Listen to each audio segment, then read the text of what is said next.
রাজনৈতিক প্রভাব খাটিয়ে চাপড়ার বড় আন্দুলিয়া সমবায় কৃষি উন্নয়ন সমিতি থেকে ঋণ নিয়ে শোধ না করার অভিযোগ উঠল চাপড়া ব্লক তৃণমূল কংগ্রেসের সভাপতি সুখদেব ব্রহ্মের বিরুদ্ধে।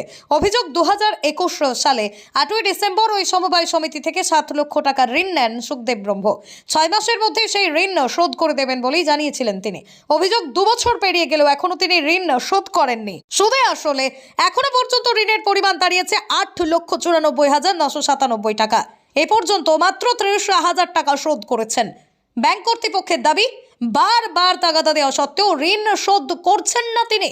এমনকি নিয়ম বহির্ভূতভাবে প্রভাব খাটিয়ে ঋণ পেয়েছেন বলেই দাবি ব্যাংক কর্তৃপক্ষের।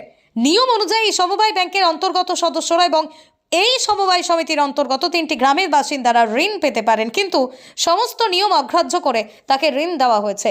এই ঘটনায় ক্ষুব্ধ ওই সমবায় সমিতির সদস্যরা।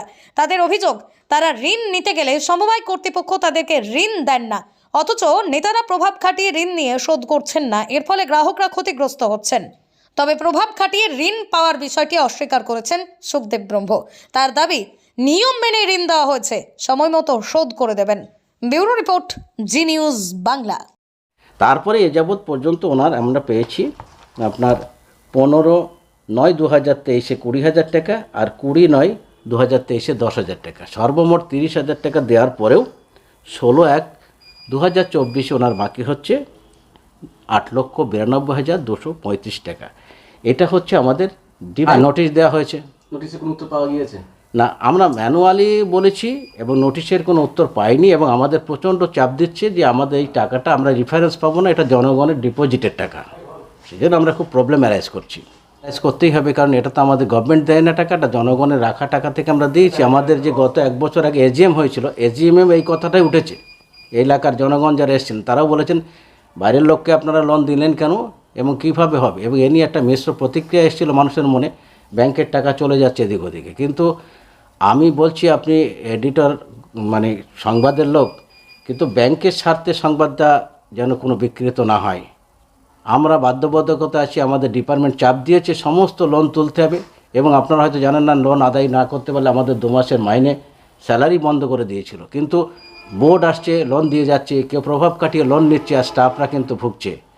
আর এলাকার মানুষ টাকা তুলতে আসছে, আমরা দিচ্ছি টাকা, ঠিক আছে, কিন্তু এইভাবে যদি লিকেজ হয়ে যায় ব্যাংকের স্বাস্থ্য ক্ষতি হয়ে যাবে। আর অভিযোগ, আমরা এখানকার স্থানীয় সমবায় ব্যাংকের সদস্য এবং আমার ওখানে অ্যাকাউন্ট আছে, কিন্তু আমরা ওখানে গিয়ে কোনো লোন চাইলে লোন পাইনি। কিন্তু এখানে প্রভাবশালীরা প্রভাব খাটিয়ে লোন নিয়ে লোন শোধ করছে না, ওই জন্য কৃষকরাও লোন পাচ্ছে না, আমরাও লোন পাচ্ছি না।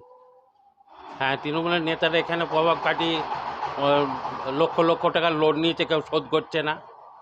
সেই জন্য ব্যাংকটা বসে যাচ্ছে, ব্যাংকটা বন্ধ হয়ে যাওয়ার উপক্রম।